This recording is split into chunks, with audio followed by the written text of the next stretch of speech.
All right, hello everybody. I'm Charlie Vidal, and I will be going over the practice quiz for control systems design. And yes, I will be tutoring control systems design, and I'm going to be doing this for two reasons. One, because I'm currently taking the class, and it's actually going to be completely fresh in my mind because I'm actually going to be learning it right now. And of course, because I've always been very good in Professor Oster's class, so I think I will be able to handle it. And I will be doing it for another reason, and that reason is just to kind of prove um, that you can tutor for a class even though you haven't taken it yet and you are just taking it currently. It really just depends on how confident you are in the material and the professor as well.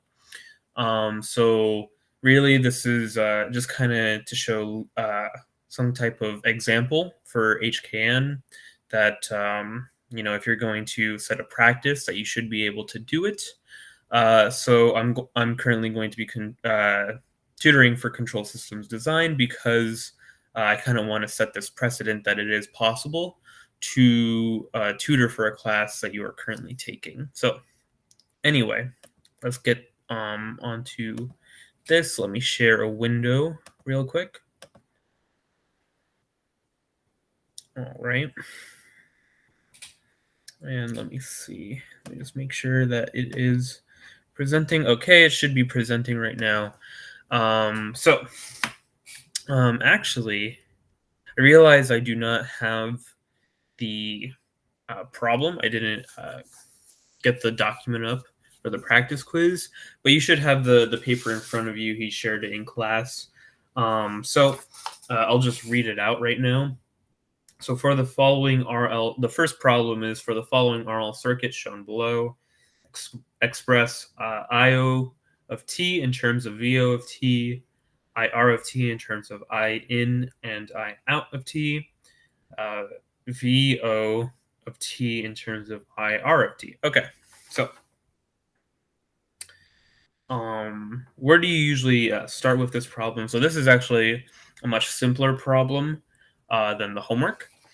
And that's nice. Hopefully, he gives us a nice, simple problem on the quiz as well. And not only is it simple, he actually kind of explains what he wants IO of t in terms of VO of t. Now, how do we do this? So let me just write over here. This is, hold on. I do have to apologize because I am on my laptop right now. Oh, I know what I can do. Hold on. I am on my laptop right now because my computer is not working. It broke over break, um, and this isn't the first time this has happened. But I don't know if it is actually going to come back. Sadly, it turns on, but it actually doesn't display anything, and it's a little bit weird. The last time this happened, uh, I had to wait a month. Um, Honestly, I just didn't touch it for a whole month, and then it just suddenly started working again. So I don't know if that's what's going to happen, but I kind of have to work on my laptop, so it's a little bit cramped over here. Anyway, let's get back to the problem. So for problem one, we're doing part one. So this says IO of t in terms of VO of t. Okay, so let's take a look at the problem. So you have IO of t, which is going into the inductor. I could probably actually draw it out for you over here because it's pretty small.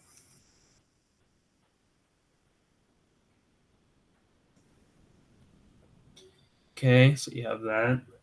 It goes over here. This is your resistor R, IR, T. You could probably just fast forward to when the whole circuit is drawn. This will take a couple of seconds. IO, T, L, and this is the out. Okay. Okay, I have everything here. So the question is saying IO of t in terms of VO of t. So if it wants IO of t, we know that that's going to be the output. So we're just going to put that over here. IO of t is equal to, and we have to find the equation. So, so we have to find the equation in terms of VO of t. So, IO of t, the current going through IOT, I'm guessing this is I out t, is the current going through the inductor. And that current also produces a voltage. We know that the voltage is going to be the same as a resistor, but we do have an equation for that voltage. That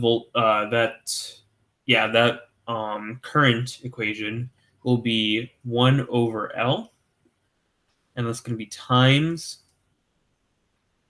the integral VO of t. This is probably, I believe this shows up in circuits 2, so you should know this equation. The other equation that you might know that looks a little bit similar, this is not part of this equation, by the way, is the voltage equation. Actually, I'll write this as V out. We'll just say V. So V, this is a voltage equation for a capacitor. V is equal to 1 over C. Whoops, that is a 0. Times the integral of I, right? Integral of I dt, current. So for the voltage equation, it's V is equal to 1 over C times the integral of I dt. And, as he said in class, this is just kind of swapped. The I is swapped with the current is swapped with the voltage is swapped with the current, and the inductor is swapped with the capacitor. Okay, so we have part 1. Now we just have to find part 2. Part 2. Now, this one is pretty simple. All of these are pretty simple, especially because, well, not especially because, but we're not doing the Laplace yet. That'll come in the second part, part B. So this is part A, by the way. So we're trying to find IR of t in terms of I in and I out. Now this one is actually this one is very, very simple because it gives you all the elements you need to formulate the equation. You have this IR of t over here. Let's do this in blue. You have this IR of t, and he wants it in terms of I in and I out.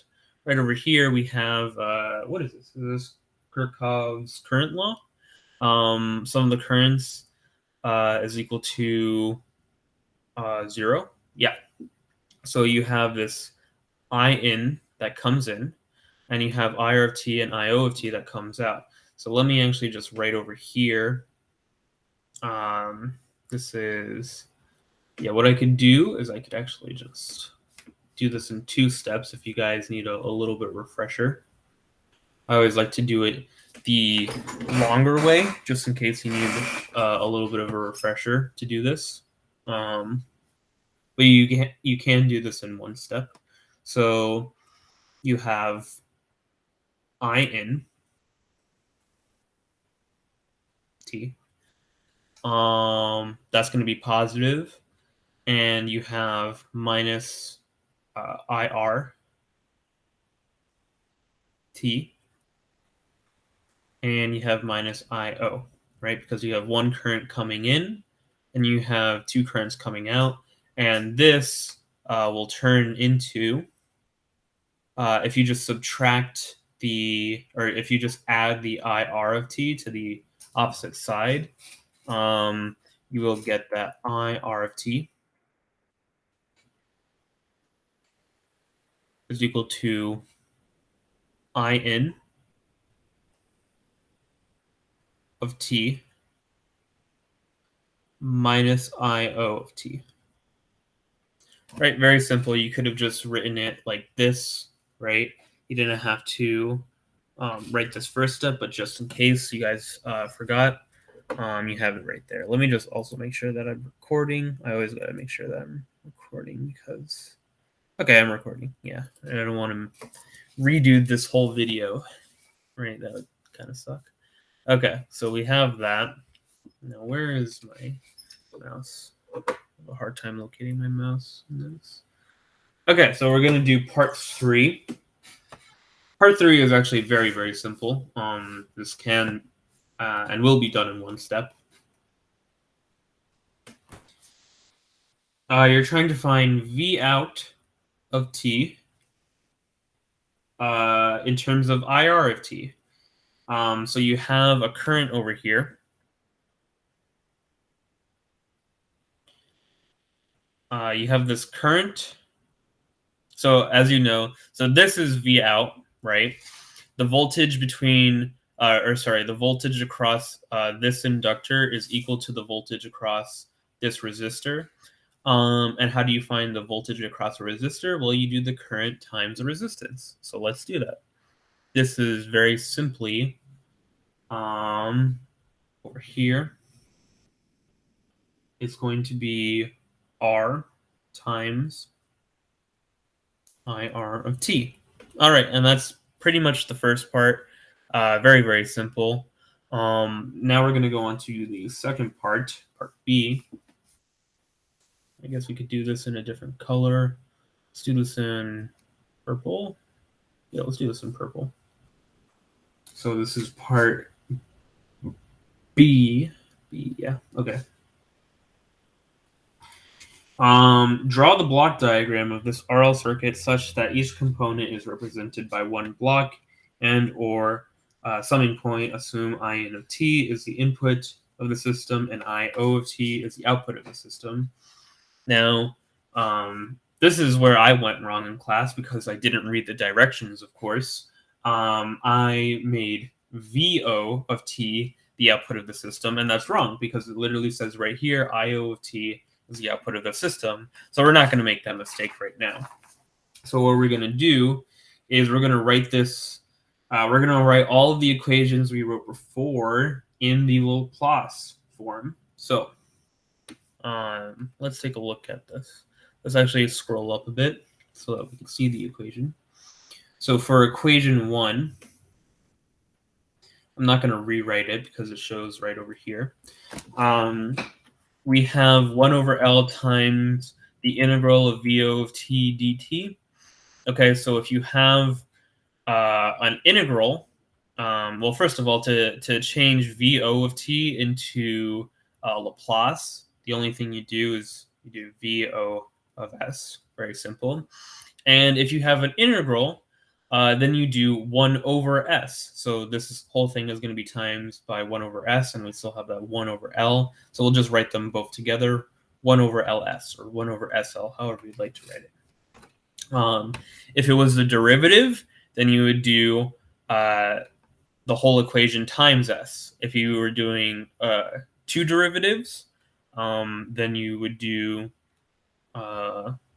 the whole equation times s squared, but this is the integral. So that would make the most sense that it would be 1 over s. Okay, so we have that. We now have to find equation 2.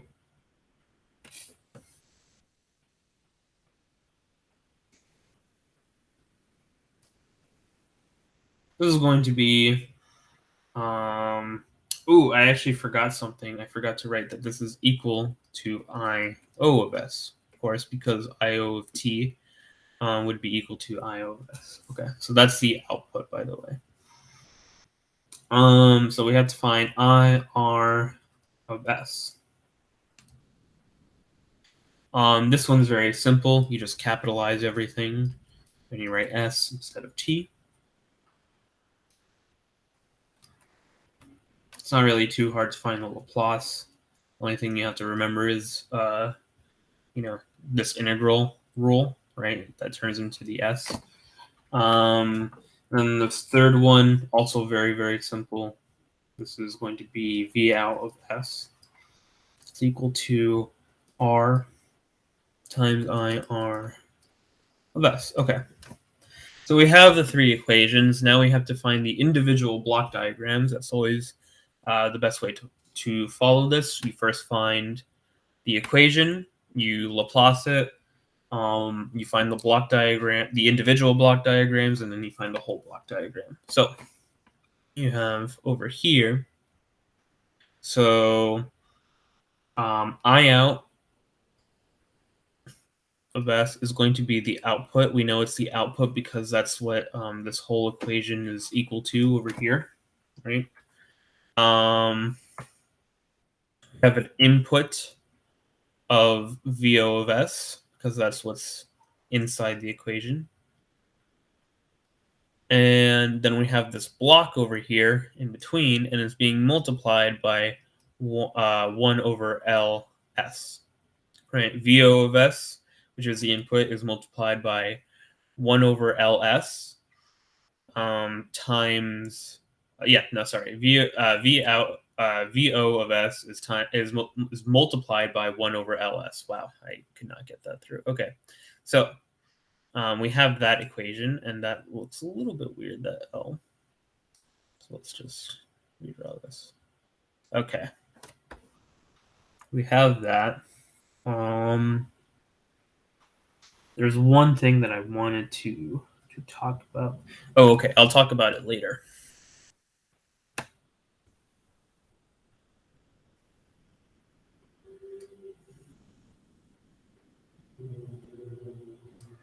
Ooh, come on, there we go. So now we have this equation over here, and this is going to be a summing point because we see that there's a subtraction over here. So we have the output is going to be IR of S. And to get that, you have to do a summation. You have I in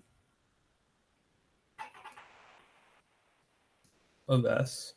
This is going to be a positive I in of S.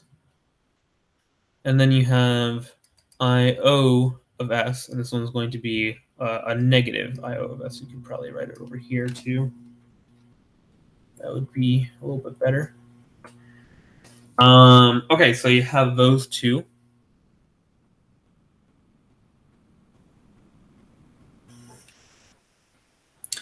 And then the last one is going to be over here. You have an output of VO of S.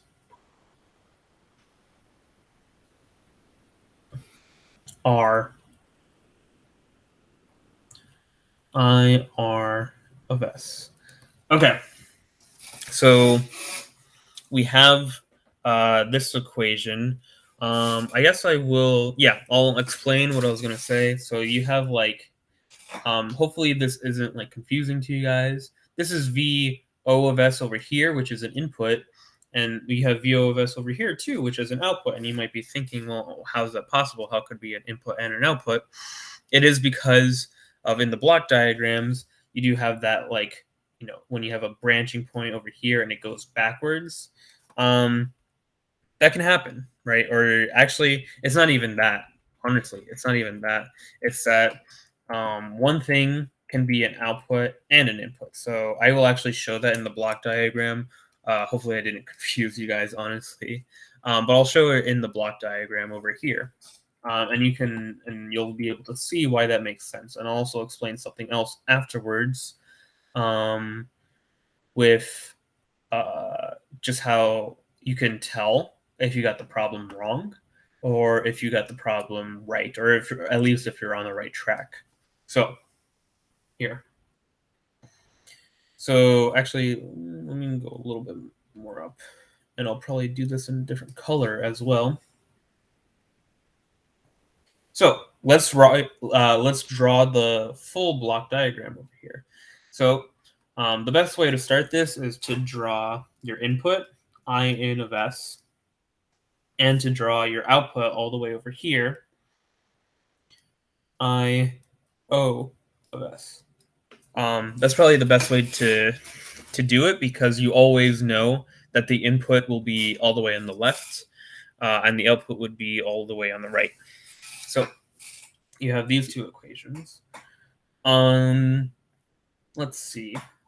And you can also pick which point you wanna start from. You could start from the back part over here or from the right side. But let's choose this left point. So right here we have this ion of S. Where do you see ion of S? You see ion of S right over here. So it's being summed together with ion O of S and ion R, and I R of S is the product. Or not the product, is what happens after you sum the two. So you have this summing point. This is going to be positive. For here is I O of S. So it's going to be negative. Comes out to be I R of S. I R of S. After you do that, you see that I R of S over here is an input. And this is how you can, this is actually a good example of what I was talking about before with the VO, with the two VO of S's. It could be an input and an output because right over here, you have this output over here, and it comes over here to be this IR of S. It's kind of like a step-by-step process. So this IR of S comes in to an R. It gets multiplied by R, and it comes out as a VO of S. And what happens next? This VO of S comes over here, is being multiplied by 1 over LS. And that comes out to be I out S. Right, so you have these three, yeah, you have the summing point and you have the two blocks. But you're not completely finished because you have this I O of S, and that is simply, so hold on a second, as long as I can find my mouse. Can't find it. There it is. Okay, can't move it too fast. There we go. So you have I O of S over here, and it's also over here. So you have to make this line make sense.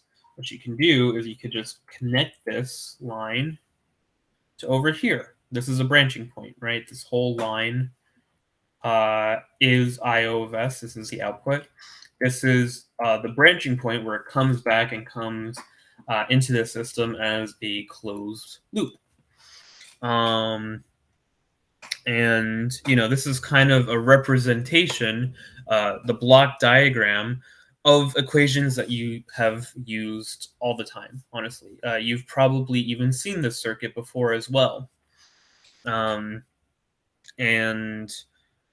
You've done equations like this before. You were able to find the V out at some point. You've probably had a current source that comes into these 2 points, and you have to do something with that. This is just another way of representing that. So this is not something that should be. The equation shouldn't be new, but of course, this block diagram will be new to some of you guys, all of us probably, unless you've taken a means course. But yeah, this is just another way of representing the equations we have always used. And one thing I was going to say, so one thing,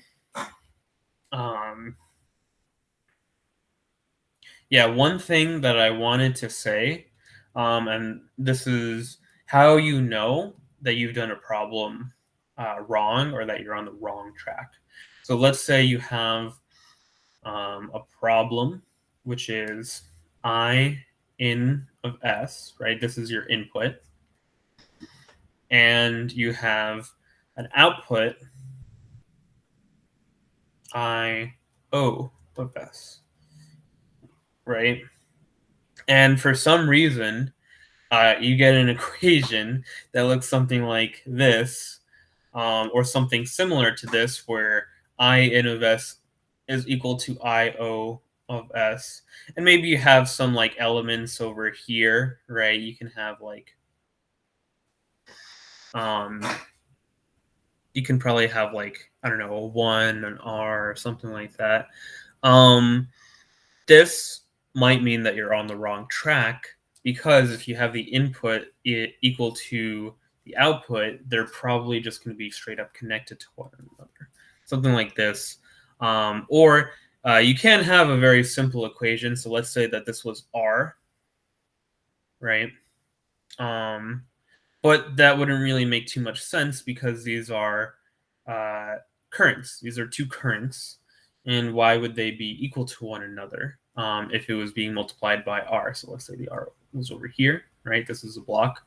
Um, how are they equal to each other in that regard? It doesn't really make too much sense. But what you can have over here is you can have an input, of let's say V in of S, and an output of IO of S, right?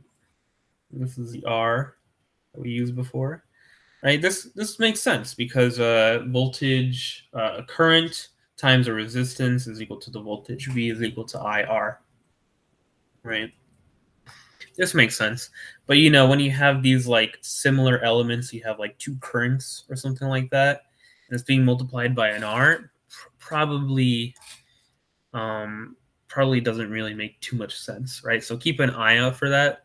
You always want the equations to make sense, and I think there was something on the homework where I saw something like that, and I was like, no, that can't be because the input is being like straight up uh, connected to the output in some type of way. So actually, this is I in is equal to I O of S. So this is actually something like like this maybe. I don't know. It's a very very weird graph, right? Or weird block diagram. Um, but yeah, you can see that like in this block diagram, in the individual block diagrams up here,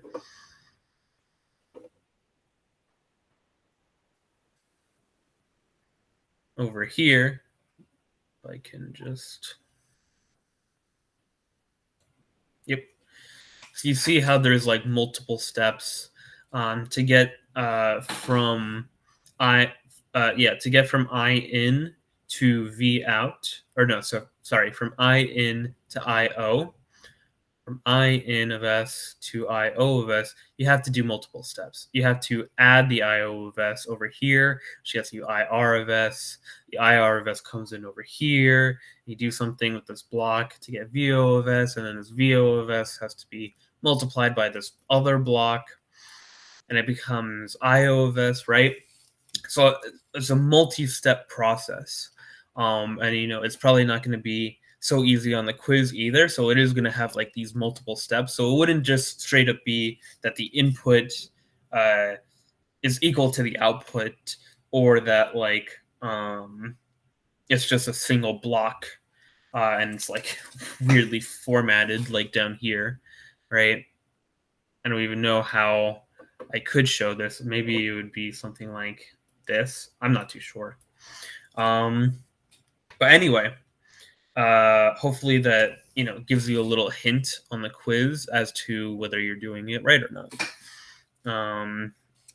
Anyway, let's go on to problem 2. And problem 2 is a little bit harder, I will admit, because you kind of have to think in terms of block diagrams and in terms of rules.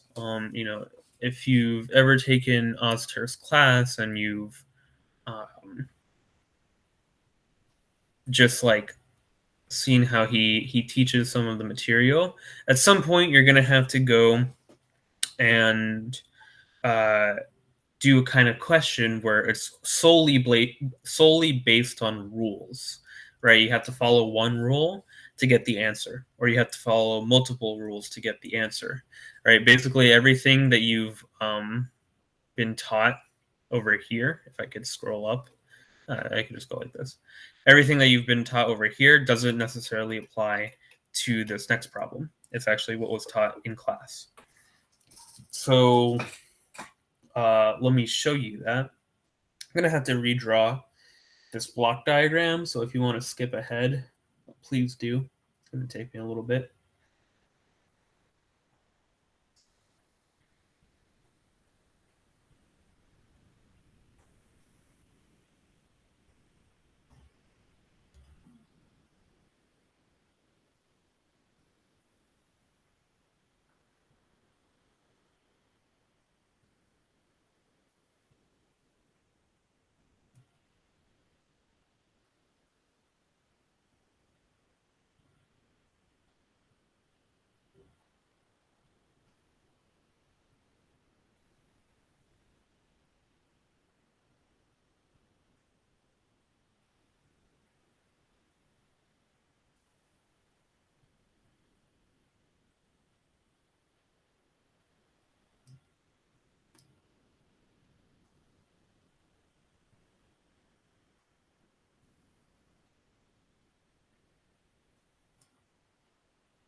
Okay, I think I have everything written over here. Hopefully I didn't miss anything.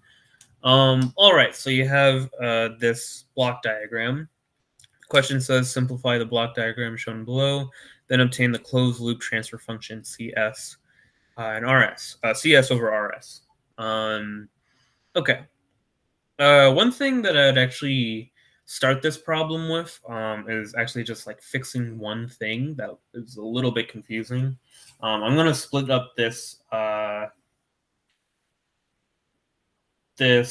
summation point, and I'm actually just going to erase it because it's very very quick, and it actually means when I split it up, it's going to be equal to the same thing. So I'm going to do that right now. I'm going to show you how to do that. So let's take off this. Let's take off all of this, right?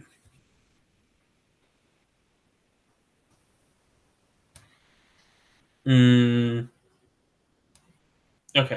How to properly write this so that it's like easier to see is something like this. So you have one summation point over here. This is plus and this is minus. And then it comes into another summation point over here. This is plus. And over here, this one is minus. Okay. That's how to properly write it, just so that you don't get confused. Write it into separate summation points.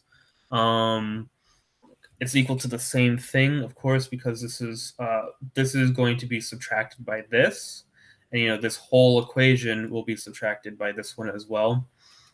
So it's basically like saying if you have, let's say, so this is RS. We're gonna put an example over here. We're gonna say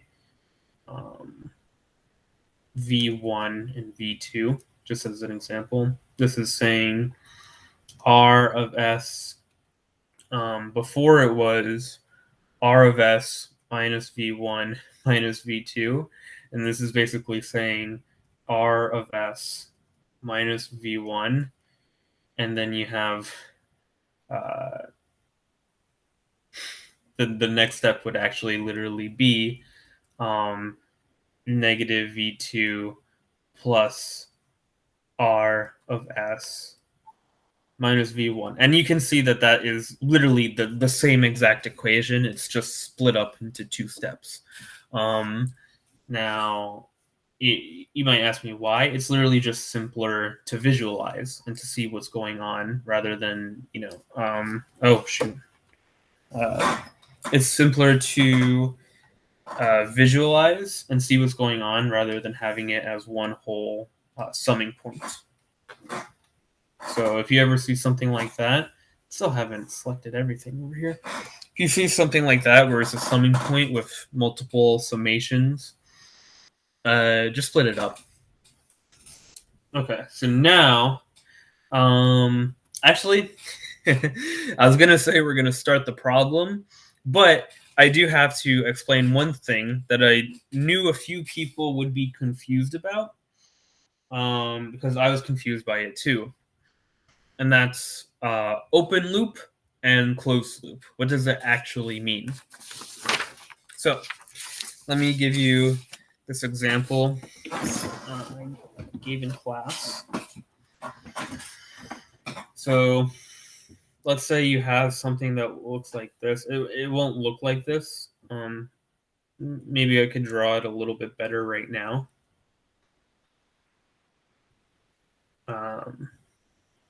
Yeah, you know what? Let me try to draw it a little bit better right now, just for you guys. This is going to be recorded, so I might as well get it right. So we're going to do something like that. Oops. And let's just draw like a block, whatever. It doesn't matter. Okay. And then we're going to draw maybe something like this. How about that? Plus. So we're going to draw an arrow here. This is going to be plus, and then we're going to draw another arrow here. This is also plus. It doesn't really matter. Right, and I don't know. We could put another block in here. As I said, this stuff doesn't really matter because this is just an example, but just so that it looks nice and it makes sense. Okay, so what you have right here is an open loop. How do you know it's an open loop? It's because you see how you have this line over here. Actually, maybe I could use a different color to explain it. How about we use orange? You have this line over here, right? But there's a line in between here, right? This kind of it's coming from here, this branch point, and it's coming out, and it's in between this this branch point and the summation point, right? So another way to explain it is, okay, so let's say you're starting from this point, you're moving forward, okay, you go through the block, okay, there's a summation point, but then you're trying to find the beginning of that summation point. It's all the way over here, but there's another line. You could go to another line if you really wanted to, right? So you have like two options over here. You could either go this way or you could go this way. Same thing over here. Okay, well, you're coming from over here. You had to go through a summation point. Okay, so let's try to find the beginning of this. You're going. Oh, wait, before you go to the beginning of that summation point, there's actually another summation point, which is another line in and of itself. So it's like you have this line coming in over here. You're wondering, like, where's this line coming from? And then you have another line over here, even though you're trying to find the beginning of the summation point. So it's like when you have multiple roots, I guess you could say, when you have multiple roots and you're just trying to find the first you're actually just trying to find one loop. You don't want to have two loops in between one another, right? So let me show you how you want it actually, how you want it to be. So you want it to be a closed loop all the time. That's actually how to solve these problems. You want to make it into a closed loop. And let me show you what a closed loop can look like. So this is a closed loop. Okay, there are two types of closed loops. The easiest one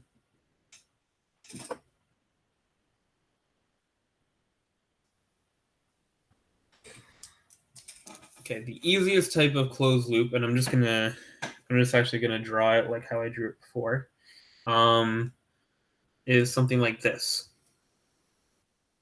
It wouldn't look like that here. Actually, it would look something like this, right? And there's probably like a box over here or something like that, but I'm not gonna draw that.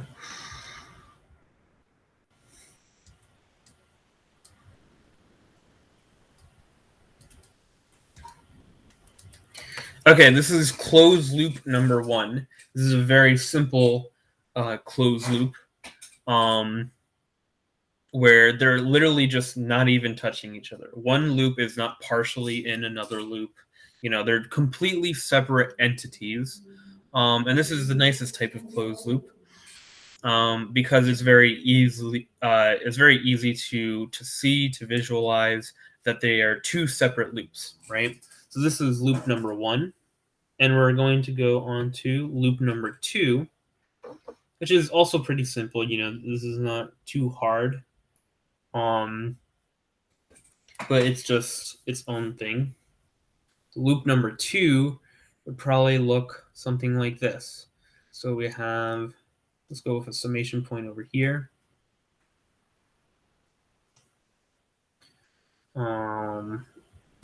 Let's go with another summation point over here.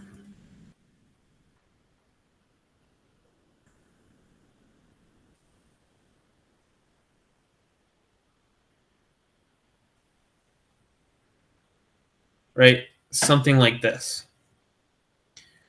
Now you might be saying, oh, well, there's this loop. This loop is inside this other loop, you're exactly right. This is a closed loop inside of another closed loop. Because what you can do is you can combine this all into one element, right? Uh, one an equation, one variable, and that'll come a little bit later when I'm actually showing how to do the problem. And then you can combine this one into its own variable as well, right? So this is a closed loop inside of a closed loop. And what you would do is you would first solve out for this one over here, and then you would solve out for the bigger one. You solve out for this. You go from the inside out. Okay. So with that being said, let's actually figure out how to make these closed loops, because we have a bunch of open loops, but we want them to be closed loops. I will probably actually just copy this just so that we can do it on another part of the page where we have more room. So we have this. Control C.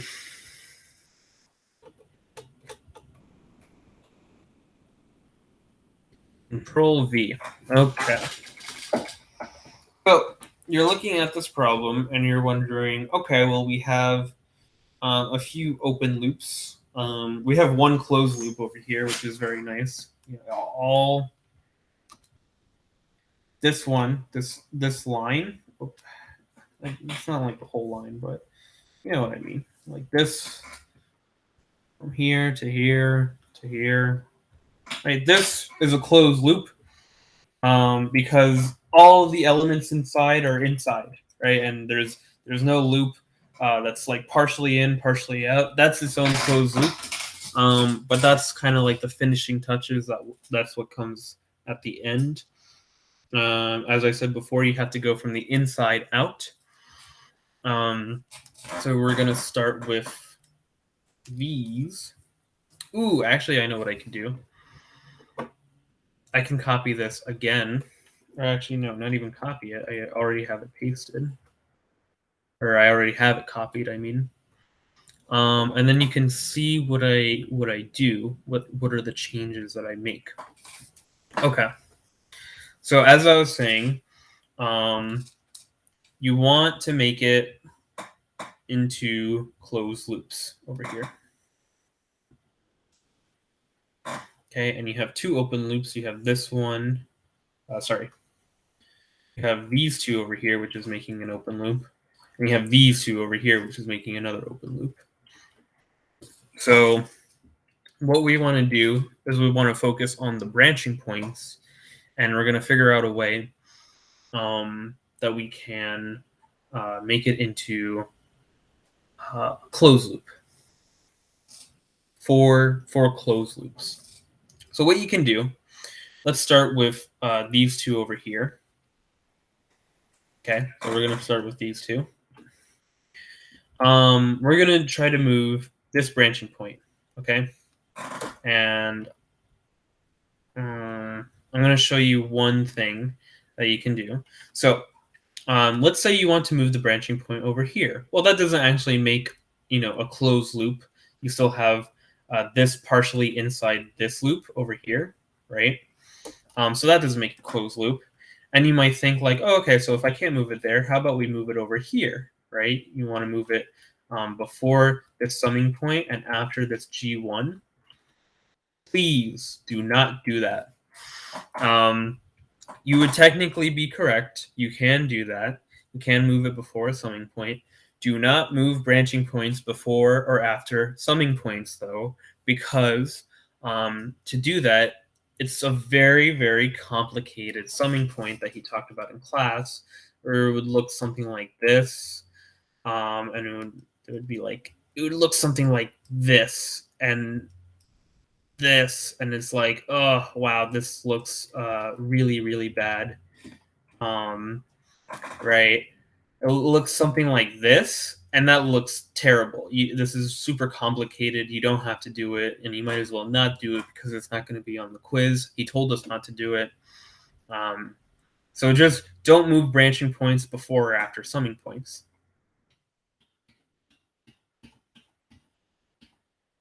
All right. So now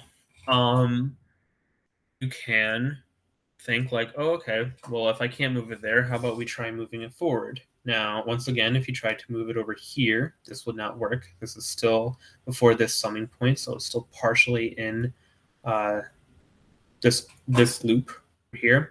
So the right answer would be to move it over here, after this branching point and before this summing point.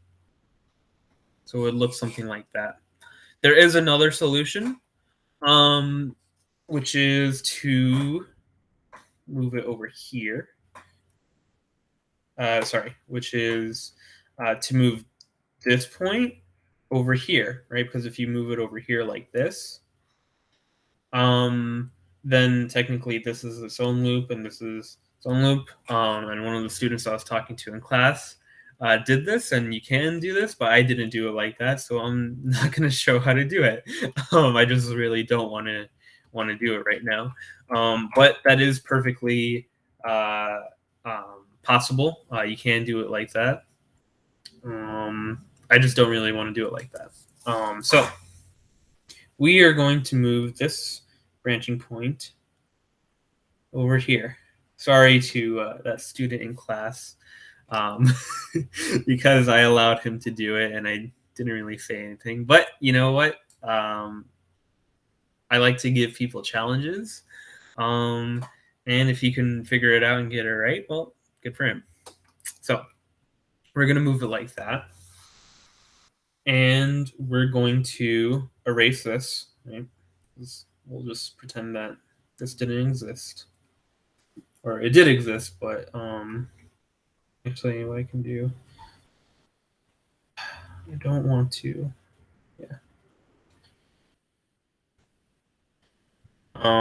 yeah, so it did exist, but it's just not in this block diagram anymore. Okay, so it looks something like that. But that's not the only thing we do. So it was over here, and we moved it to right in between these two guys. But we moved it after a block. And there's a special rule for that. In that case, when you move a branching point before or after a block, what you have to do is you have to add a block over here. You have to add a block in this block diagram. And it would look something like this. It would be 1 over G3. So you could do it like that, or you could also do it like this.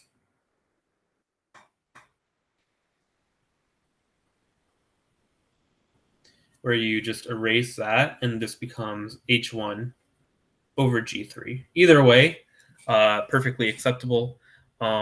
Actually, it would probably be better to do it the other way I showed you, the way I showed you before. So we're going to continue with doing it like that, just for the sake of it looking nicer.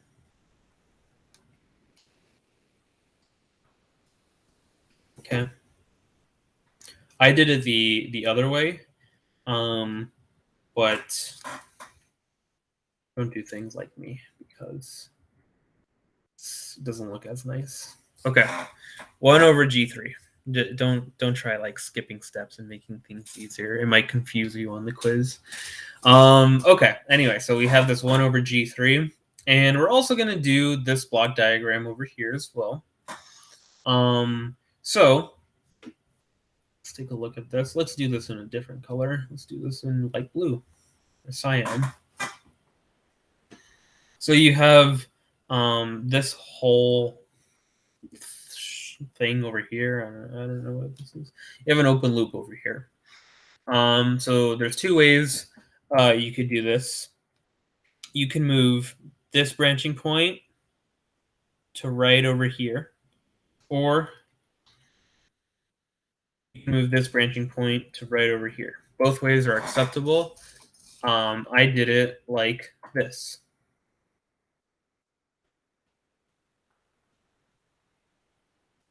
And then I just have to erase this line over here.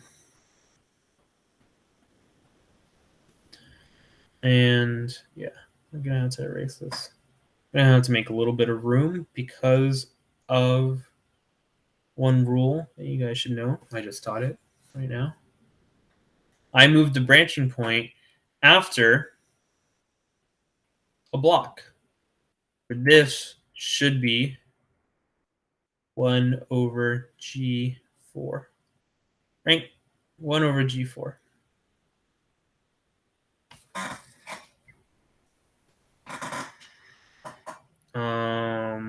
Ooh, I forgot to do one thing, which is write in this plus, or no, it's actually a minus sign. This is a minus sign. This is a minus sign. Okay. Just one thing. It doesn't really change anything because we haven't gotten to that point yet. Oh yeah, I also forgot to erase these V2s. This is not part of the solution. It was just an example I gave before.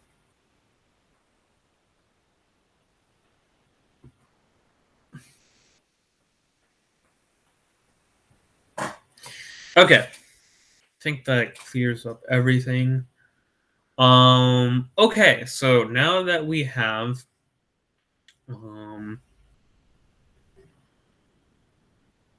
what do we have? Oh, now we have 4, actually in total we have 5 closed loops, which is very, very nice. So what we're going to do now is we're going to solve out these parts. I'm going to use brown. First, we're going to solve out, you can actually solve out 3 of them like at once. I'm going to try to do it one at a time, even though it takes a little bit of time. But you can technically do this one, and this one all at once. Whoops. This one all at once, right? The only one that you can't do is this one because it has a closed loop inside of a closed loop. And of course, this one, which has every single loop inside of it. You have 4 loops inside of here, so you definitely can't do that. You have to do that one last. Anyway, let's do these one at a time. So we're going to start with this one. So this is going to be known as CL1.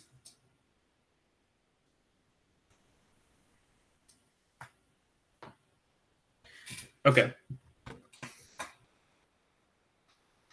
To do this, we have a equation to do this, and you guys should have notes on this. You have this. You have whatever is in the. Okay, here, let me just do it. Let me just do it. Honestly, I'm not going to explain it without doing it. So CL1, you have a division sign. It's going to be G2 times G3 over 1. This is going to be a minus, and this is going to be G2, G3, H2. And this is what I was talking about before, about this class using rules sometimes in their in the quizzes and tests. This is a rule-based question, right? You're not going to look at this question and you're not going to say, oh, okay, so I have this line, you have something coming in over here, and that is being summed, and then you have to multiply it by the G2 and G3, and then it comes back over here and it gets multiplied by H2. Don't do that. Don't do that, because you have a rule for this. You have a summing point over here,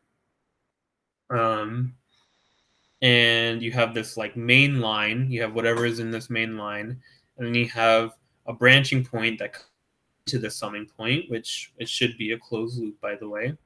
You have an equation for this, and that is You have whatever is in the main line in the numerator over here. Okay, so whatever is on that main line is after the summing point is in the numerator, and that goes over uh, over 1 minus whatever this is, and I'm going to tell you how to get that. Um, the 1 is just a number that you put in, so don't worry about that. The minus sign, you get the minus sign from this summing point over here. So if you have, if you see that this is if you see that this part is a plus, then you would make this minus. If you see that this is a minus, then you would make this one a plus. So it's just the opposite, right? It's just the opposite. If it's a plus sign, you make it a minus in the equation. If it's a minus sign, you make it a plus in the equation. And then you do the two things on the top, you move it down to the numerator, right? That's G2 and G3. You just copy it over. And you multiply it by whatever came from this branching point, H2, right? G2 times G3 over H2. Okay. So that's how you solve out for this branching point. And what we're going to do, going to take a little bit of time, but for you guys, I'll do it. So we're going to copy this over. Control C, Control V. There's one thing that, okay.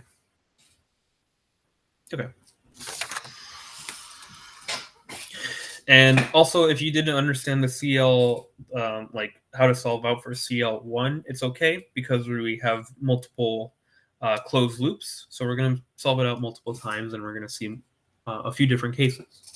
So hopefully you'll be able to understand by the end of this problem. Whoops.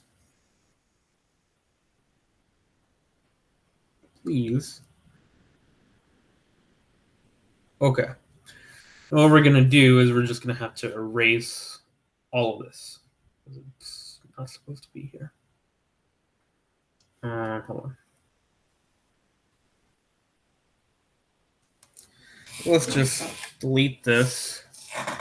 What is happening here is that we're going to replace that whole block. Or sorry, we're going to replace that open loop with a block.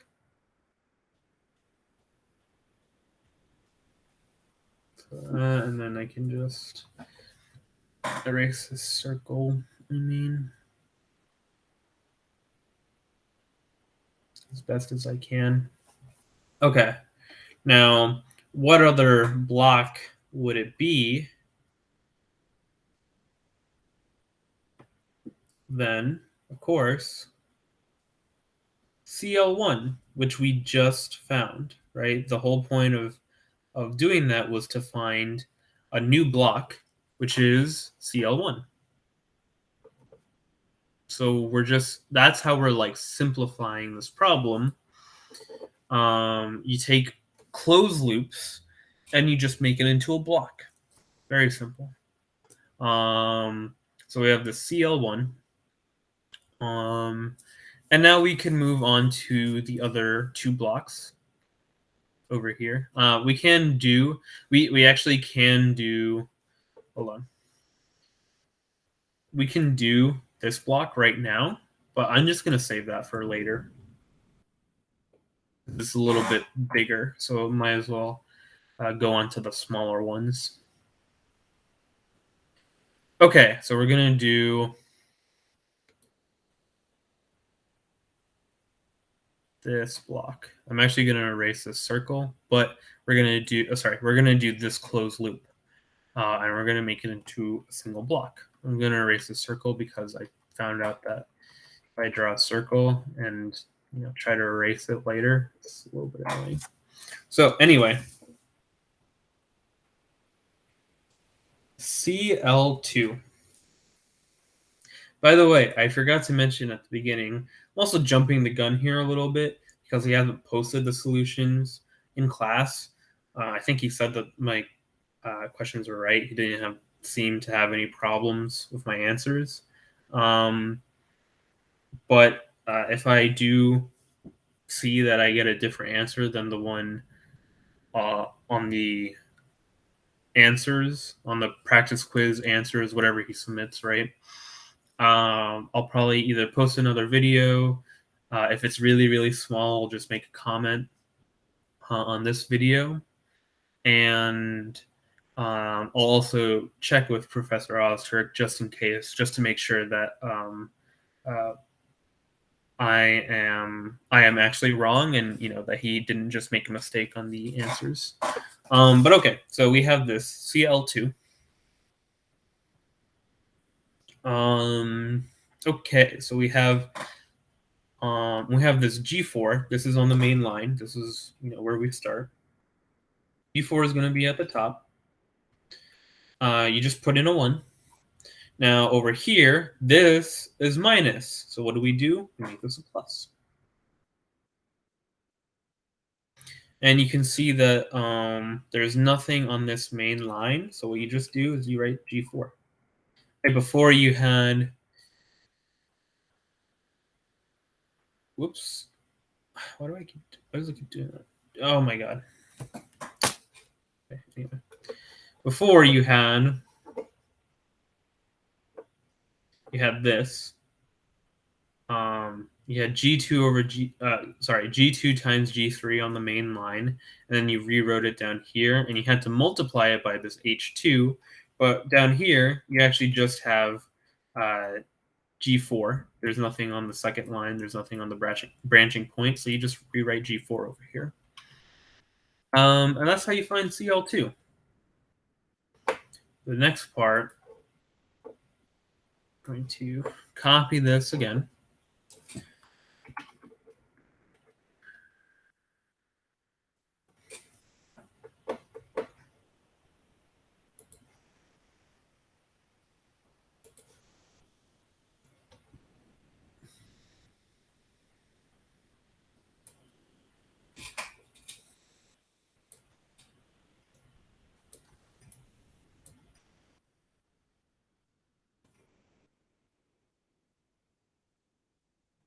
Okay. Okay, so it's gonna be a little bit messy, but we'll make do. Okay. Then we can erase this a little bit. Gonna be a little bit of a space, but that's fine. Just redraw this real quick. Okay, here we go. And over here, we're going to write Cl2. And that is going into here. Nice. Starting to look a little bit nicer. But now we have this like really, really small block over here that we have to do. This one right over here. Now this one, other than being a little bit, small and can't really see it, it's a little bit confusing because we've been doing problems where it looks something like this, where the branch comes way later, and then it actually comes to the beginning, like somewhere over here, right? This one is going to be the opposite, where it goes something like this, and that has its own, I wouldn't say rule, but you have to do something with it, right? So we're going to do that right now. So let's show. Okay, so we're going to write this as we're going to write this as Cl3.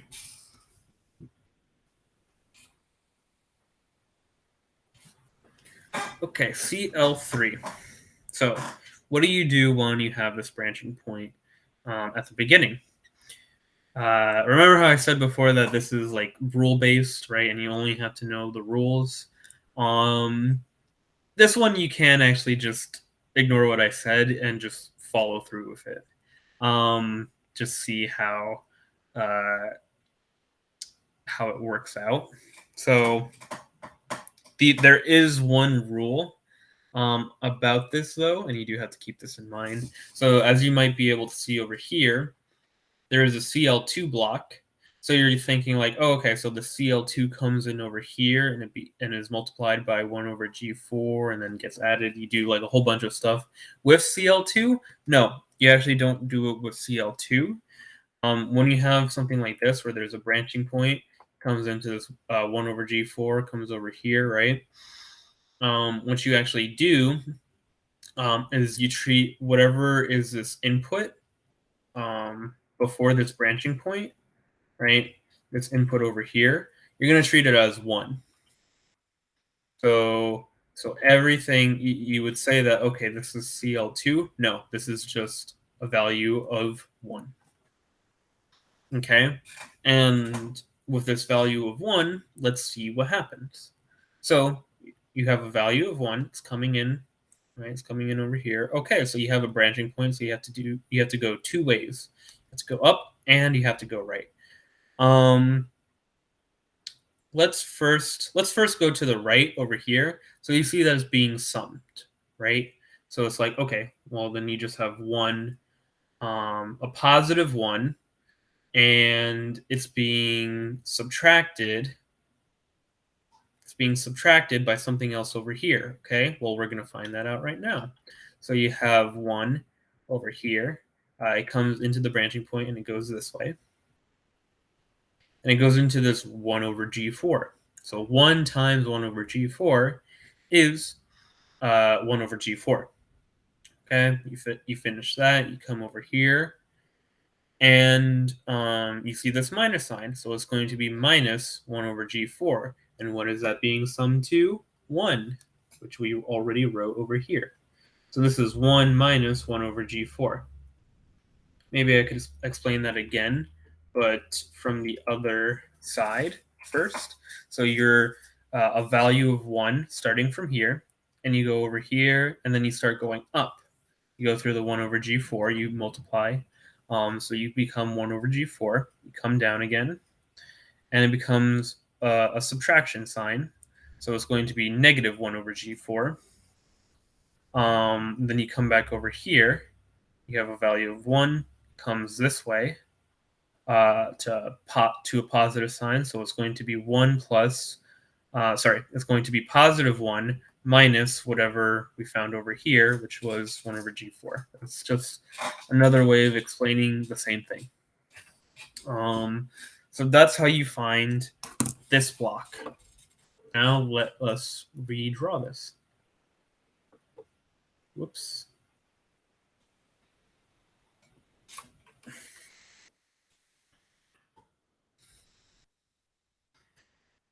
Okay. So what we're going to do over here is we're going to just erase all of this. Delete it. Okay. So you have that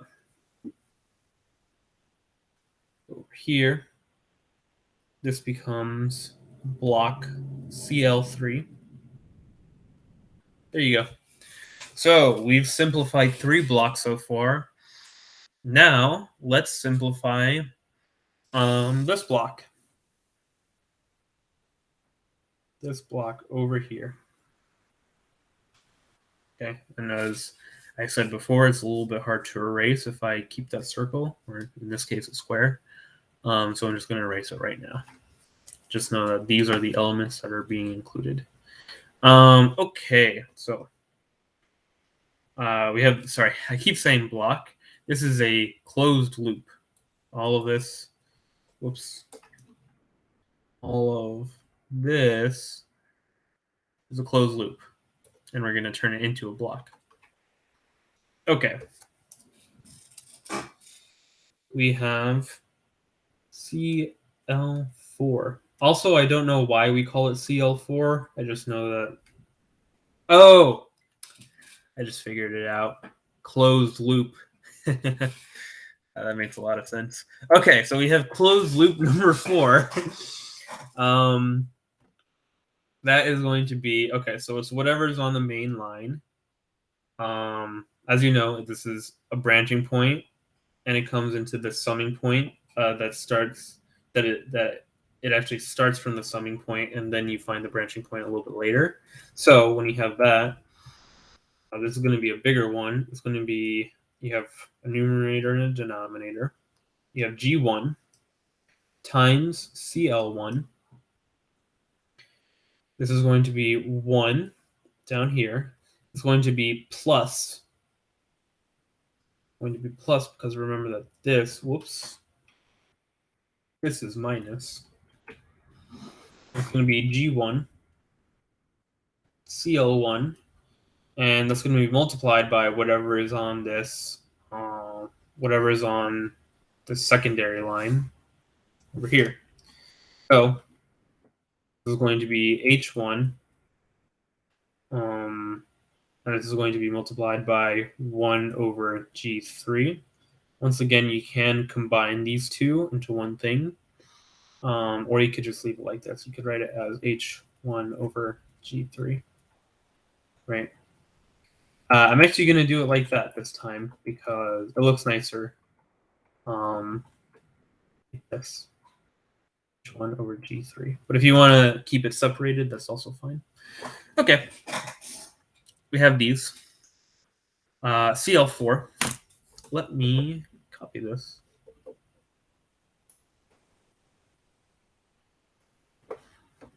We are almost done.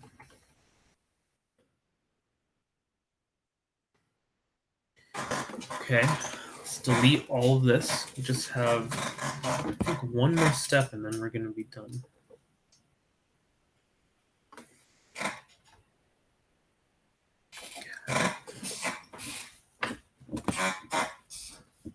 Sorry, my chair is also a little bit squeaky. A little bit of an old chair. So we have this CL4. Bam. Oops, actually, much. There we go. CL4. Okay. And what better way to end this off with another closed loop where the summation point comes first and the branching point comes a little bit later, right? Just like what we've been doing before. We had 3 of these, and these are the better ones to actually focus on because it requires this rule up here. It's better to memorize this rule now than trying to memorize it during the quiz. Okay. The only thing is we're not going to treat this as a block. This time, since we have these you have very little blocks and you have this one closed loop, if you were to go, let's say you were to find this as a single block. So we're going to go like that. This is CS. This one is RS. So you find whatever this block is over here, right? Sorry, you find whatever this closed loop is over here, and you put it as one block CL5.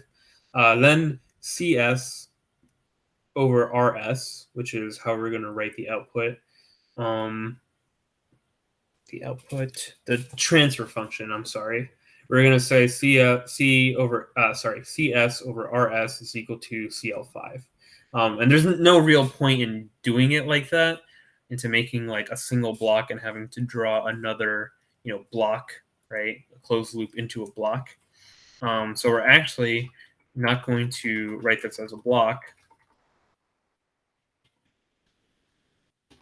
Okay, we're actually just going to write this as C over S divided by R over S is equal to whatever this combined block would actually be, right?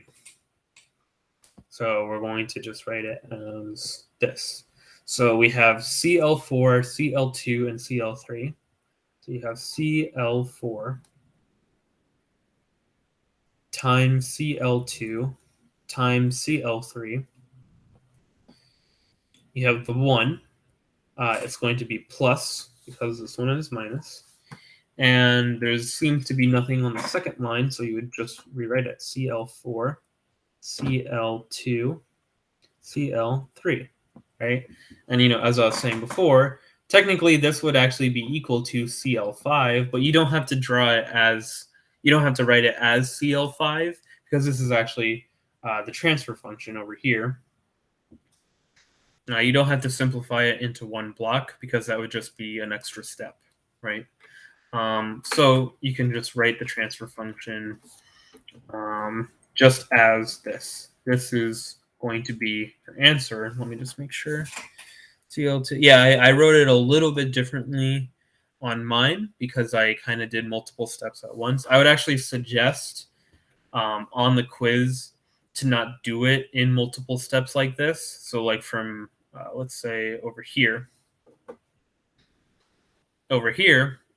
you could have combined this one, and then you could have combined this one, and then you could have combined this one all at the same time, right? Or you could have combined this one, right? Find Cl1. Then what you do is you combine this one, and this one. And it'll give you pretty much the same answer. You just combine all of them at different times, right? And I would actually suggest you doing this so that you don't have to, redraw this, this thing like 4 additional times or 3 additional times, because that takes up time during the quiz. So actually just do all of these steps in one go if you can. But yeah, that's pretty much it for this lesson, I guess you could call it, this tutoring session. I don't know. Anyway, let me just get up Google Meet because that's where I'm recording this. Hold on. Where am I recording this? Okay. All right. So that's pretty much it for this session. Hopefully I will be able to make more practice quiz study guides or videos, whatever, in the future. Hopefully all of the answers on here are correct. If they aren't, I will either make a separate video if there's too many errors, or I will make or I'll put a comment if it's just like a very, very quick error, like, oh, something should be minus instead of plus.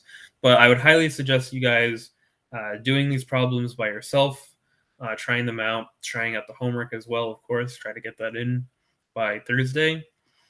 And I hope you all enjoyed. That's pretty much it. And I will see you guys in the next class. See you later. Bye-bye.